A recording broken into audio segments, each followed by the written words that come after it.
¿Qué tal, arquisaurios? ¿Cómo están? Ya sé que ha pasado como mes y medio de la última vez que subí video, pero bueno, diferentes actividades me han ocupado, el cierre del trimestre, el inicio de otro trimestre, algunas otras actividades como deportivas y demás me han quitado cierto tiempo, pero bueno, el día de hoy vamos a hablar de un tema que a mucha gente le causa ruido, le escandaliza y demás, que es la distancia que existe entre la Ciudad de México y el futuro y nuevo aeropuerto de Santa Lucía, el AIFA. Bien, mucha gente dice que no es un aeropuerto para la ciudad, que no conviene que esté tan lejos, que el de Texcoco estaba mucho más cerca y demás. Bien, eh, quiero hablar principalmente de algo, del tema urbano. Las ciudades actuales, por mismo diseño, ya colocan a sus a sus aeropuertos a las afueras del área metropolitana. Tenemos diferentes casos, los cuales vamos a ver más adelante. Igual le voy a dar como recorrido por los mapas.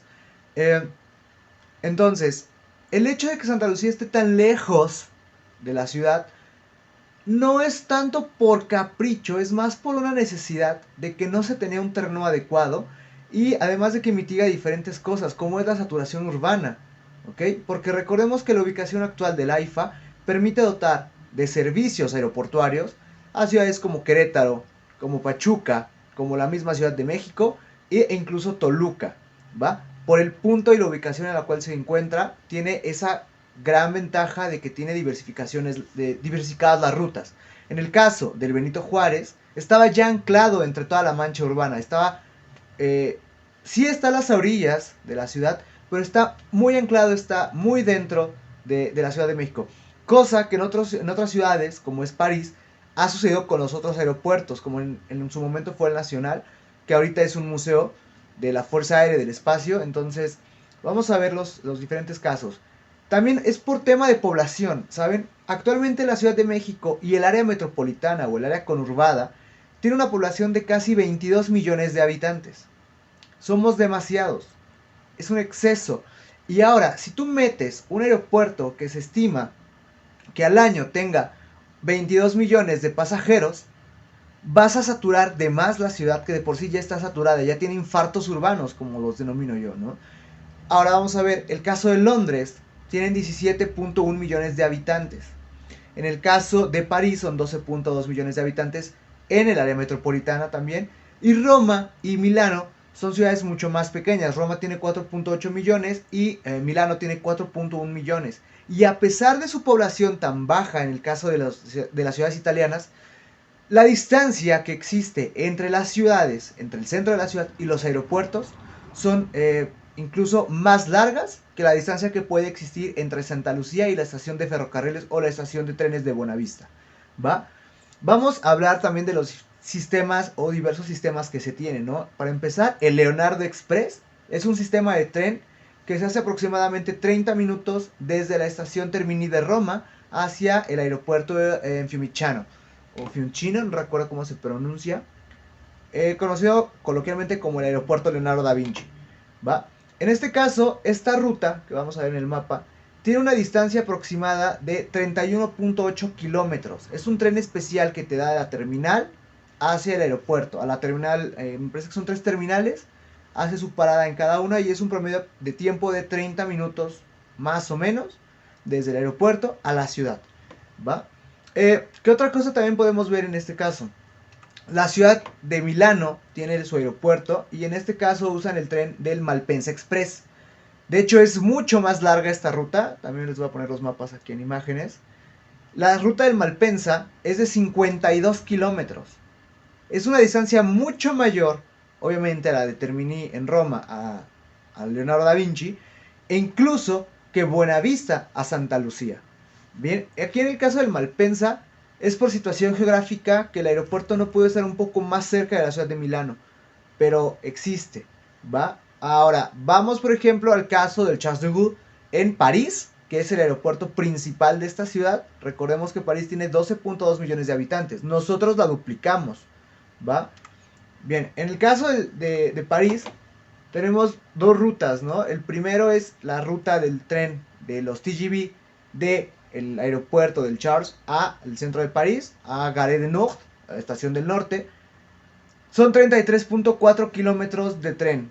también se hace en un tiempo aproximado de 35 a 40 minutos.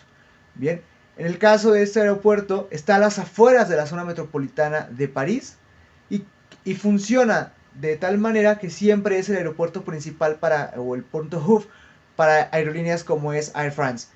Bien, tenemos otro aeropuerto que está al centro, que ya se canceló por la misma situación del tráfico aéreo, y entonces se habilita el otro aeropuerto que se encuentra al sur. El Charles se encuentra al norte del área metropolitana y el otro aeropuerto se encuentra al sur.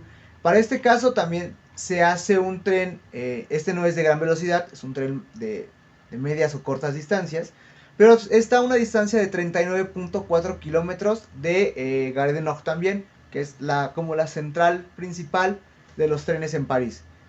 Bien, en este caso el aeropuerto que estamos viendo es el de Orly, precisamente, es Orly-París, esa ruta, y son 39.4 kilómetros de distancia en tren. También un tiempo aproximado de entre 30 a 35 minutos. Bien, por la forma en la que tiene que sortear los ríos, el Sena, para clavarse al interior o al centro de París. Y no es el único caso, también ya lo vimos en el caso de, bueno, lo vamos a ver en el caso de Londres. Existen dos aeropuertos, pero el principal se encuentra al sur del área metropolitana de Londres y se encuentra a una distancia también considerable de la ciudad de Londres. Se encuentra más o menos a 45 kilómetros en línea férrea hacia, me parece que no llega a donde sale Harry Potter, ¿no? a King Cross. Llega a otra estación diferente, pero también cercano a la parte central. Llega a la estación de Waterloo. Entonces, esta ruta de 45 kilómetros también se recorre aproximadamente en media hora. Y es la misma situación. Se necesita y se requiere, al menos en muchas ciudades latinoamericanas, el dispersar a la población, ¿saben? El no saturar los servicios de transporte en el centro de la ciudad.